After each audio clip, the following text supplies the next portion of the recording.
Pradeep sir की शेरो शायरी के बाद अब हम आगे बढ़ते हैं और हमारी नेक्स्ट परफॉर्मर को यहाँ पे बुलाते हैं।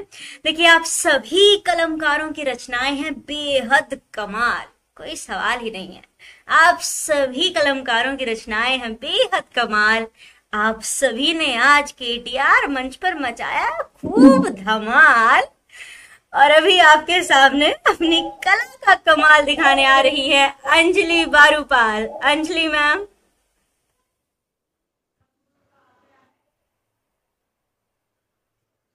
लाइव जी लोकेशन। नमस्ते मैम। नमस्ते आप मैम। सुन पा रहे हैं? जी, आपकी आवाज आ रही है, बस हम आपको देख नहीं पा रहे हैं। जी मैम, ऑन है मेरा कैमरा इधर से। आज ना ये बहुत हो रहा है। एक बार आप एक काम कर लीजिए, या तो ऑफ करके ऑन कर लीजिए, या एक बार मीटिंग लेफ्ट करके वापस से आ जाइए, क्योंकि आपका कैमरा ऑन अब है आई बट फिर दिखाई यहाँ दे पे रहा है मैम? नहीं। आप वॉइस आपकी एकदम क्लियर है, जस्ट फेस नहीं शो हो रहा है। कैसे ऑन करना है मैम? मैं पहली बार आई हूँ तो। अच्छा, नीचे ना एक वीडियो का ऐसे स्क्वायर बॉक्स बन के और साइड में उसके ऐसे दो चीजें निकली हुई होंगी, आप उस पर एक बार क्लिक करके ऑन ऑफ करने की कोशिश कीजिए। वो जो रेड कलर का बटन है ना, उसे आप जो है टच कर दीजिए, आप निकल जाएंगे। मीटिंग ही लेफ्ट कर गए हैं वो। शिविका जी, हम भी अब जो है इजाजत चाहेंगे। श्योर अलका मैम, अगर आपके पास 15 मिनट का वक्त हो तो आप रुक सकते हैं, क्योंकि अंजलि मैम है जिन ज्योति सर की प्यारी सी मधुर वाणी है, उसका आप संगीत सुन लीजिएगा और उसके बाद जी बस ठीक हमारे है। आज की सारी चीजें, है ना। जी तो ठीक देखो है। क्या है ना, लास्ट तक जो होते हैं, लास्ट तक कलाकार आपको भी हाँ अंजलि मैम, अभी आप विजिबल है एकदम क्लियरली। नमस्ते मैम। नमस्ते मैम। थैंक यू ये प्लेटफॉर्म प्रोवाइड करने के लिए। It's a pleasure ma'am. मैं आज एक स्टोरी सुनाना चाहती हूँ जिनका शीर्षक है दाजी और मनपसंद खिलौना। ओके। अब आप सब ये सोच रहे होंगे कि दाजी मतलब, तो आप लोगों को बता दूं कि दाजी मतलब दादाजी। जी। बचपन में उस नन्ही जुबान से दादाजी पूरा निकल नहीं पाता था, तो मैं दादाजी को दाजी पुकारने लगी। ओके। दादी उस वक्त मेरे और बहन के लिए किसी जादू के पिटारे या इच्छा पूरी करने वाले जिनसे कम नहीं थे। हम जिस भी खिलौनों के लिए उन्हें कहते, वो हमें दिलाने बाजार ले जाते। हमने उनसे जो भी मांगा सो नहीं पाया। दादी एक सज्जन पुरुष थे।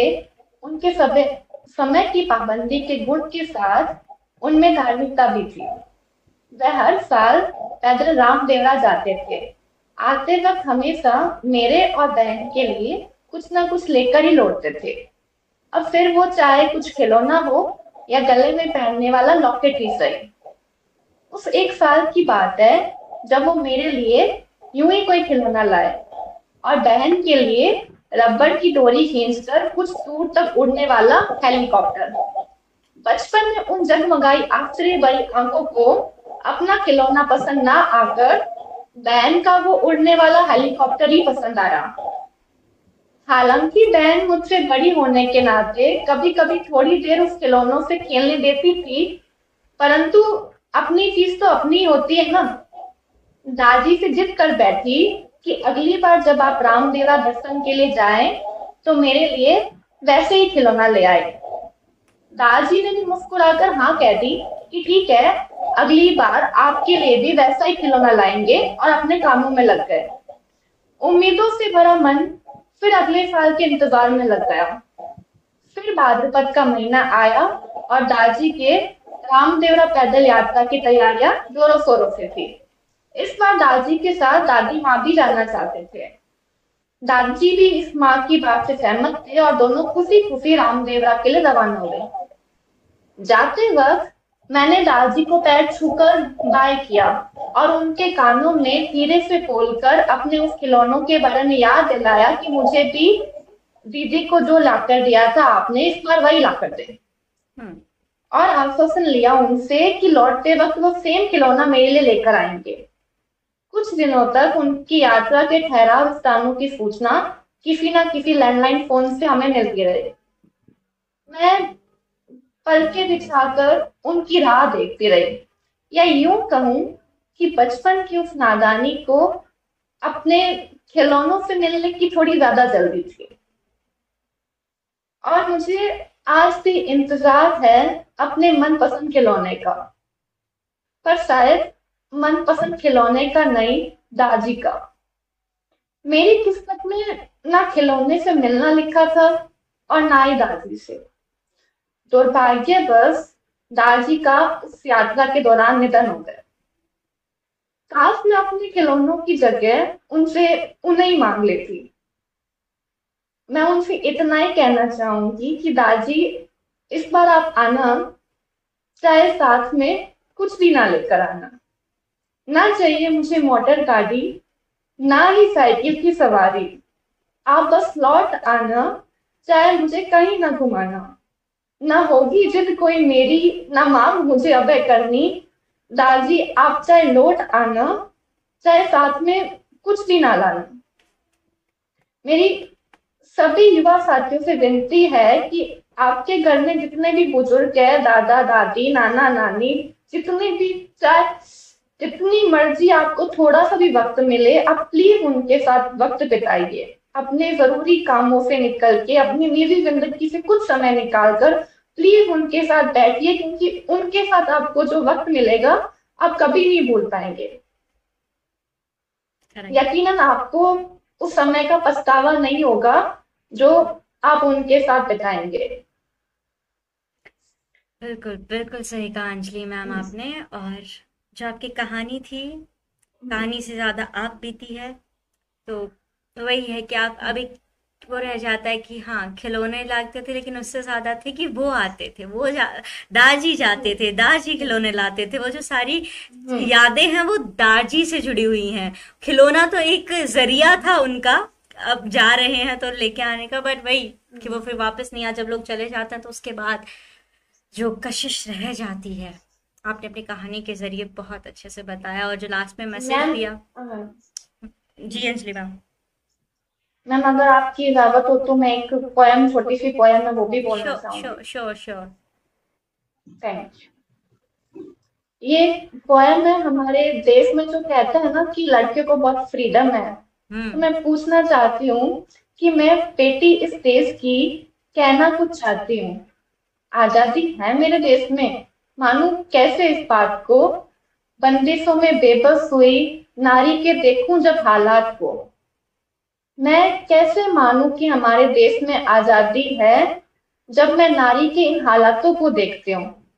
पूरे सपने करने का क्या नहीं है मुझको हक यहाँ। हर बात में क्या है, क्यों है, कैसे है, क्यों होता मुझ पे शक यहाँ।